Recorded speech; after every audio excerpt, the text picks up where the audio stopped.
T-minus 4, 3, 2, 1. Following is a 24 Hours podcast. On May 7th, it was T-minus 1,012 days until the 2010 Winter Olympics in Vancouver.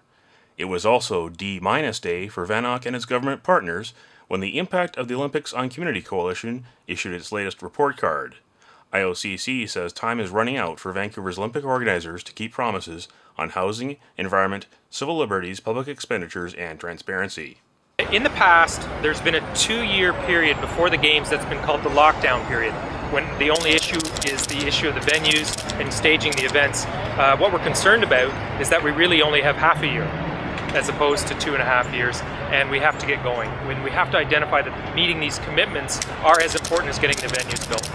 Both VANOC and 2010 legacies now are not covered by the Freedom of Information Act.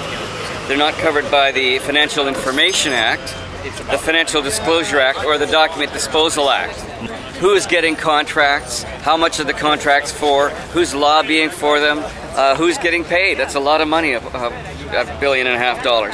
Mayor and Council of Whistler, the local environmental organization, have all simply requested that VANOC and British Columbia heed the advice of the Ministry of Environment. Do the proper studies, make sure the trails are put in the proper place. Right now, we're looking at construction starting in early June.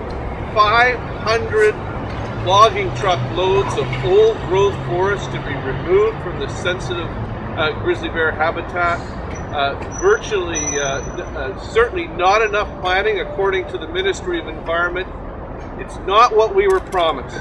What kind of tactics are going to be used in order to police games in a way that makes sure that there is actually accessible opportunities to protest, to express views, all kinds of views. I mean, during the 2 weeks that you're here, you know, everybody knows the media is here, so people will show up from all over the place probably to have their say 2 minutes in the limelight while the world watches.